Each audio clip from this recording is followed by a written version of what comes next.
জগৎ জননী দেবী দয়ার মাতা মনসা মাতা। মনসা মাতার কৃপা দৃষ্টি হোক সকল সন্তানের প্রতি এবং সকল ভক্তের মনোবাঞ্ছা পূর্ণ হোক, মায়ের আশীর্বাদ কৃপা লাভ হোক। জগৎ জননী মাতা মনসা মাতা খুবই দয়ার মাতা। মাকে যে সকল ভক্তগণ শ্রদ্ধাশীল অনুসারে পুজো অর্চনা দিয়ে থাকেন তার ও সহপরিবারে এবং সকল ভক্তগণের অশেষ কৃপালাভ কিন্তু হয়। আমি সে আর কতদিনই দেবতা নগরে যাব, তুমি বলে দাও। আর পারি না গো, আর পারি না একাকিনী সাগরে সংগ্রামে ফেসে যেতে।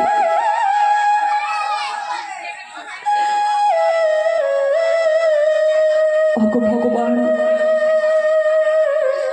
এভাবে আমার 4 মাস গত হতে চলেছে।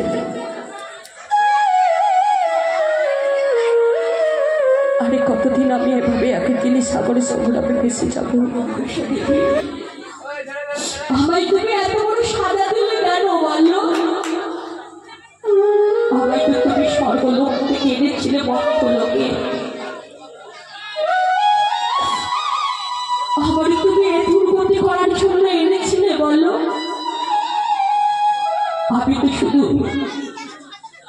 তোমার সেবিকা ছিলাম, তোমার চরণে পুষ্প জল না দিয়ে 1 গ্লাস পর্যন্ত জল পর্যন্ত গ্রহণ করিনি। তার বিনিময়ে আমায় তুমি এমন উপহার দিলে বললো? কেন দিলে কেন?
তোমাদের আসলে এসে ভক্তি সহকারে ভক্তি চিত্রে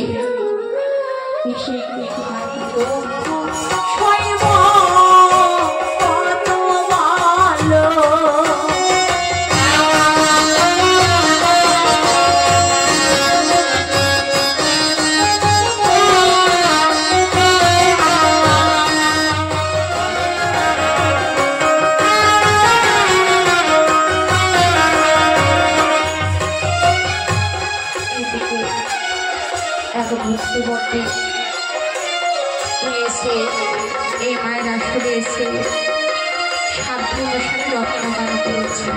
অপমা মনেশটাকে তাকে তুমি স্বামী সঙ্গিনী করে দেখো, তাহলে তুমি সেটি স্মৃতিভাবে করে দেবে। জয় মা মনসা দেবীর জয়। সতীত্ব বেহুলার আমরা শ্রেষ্ঠ দর্শন দিলাম। এই সতীত্ব যেন সমস্ত নারী জাতিরই প্রতি এক ব্যাকুল টান থাকে এবং ধৈর্য শক্তি আবেগ লেগে থাকে। এটি দর্শন দিয়ে আমরা আমাদের নারী কুল জাতিকে সম্মানের সাথে বেঁধে দিতে চাইছি যে মাতা সতীত্ব যেমন সীতা দেবী ছিল, সেই সতীত্ব দেখে আমাদের সতী বেহুলাও আমাদের দয়ার মাতার কাছে অর্থাৎ স্বর্গলোকে নিজের স্বামীর প্রাণ ফিরে পেয়েছিল। সেই ধৈর্য ও বিশ্বাস রেখে আমাদেরকে এগোনোটাই হচ্ছে আমাদের মূল লক্ষ্য।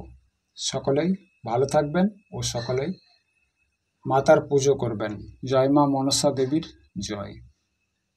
সকলেই শেষবারের মতন বলবেন হর হর মহাদেব।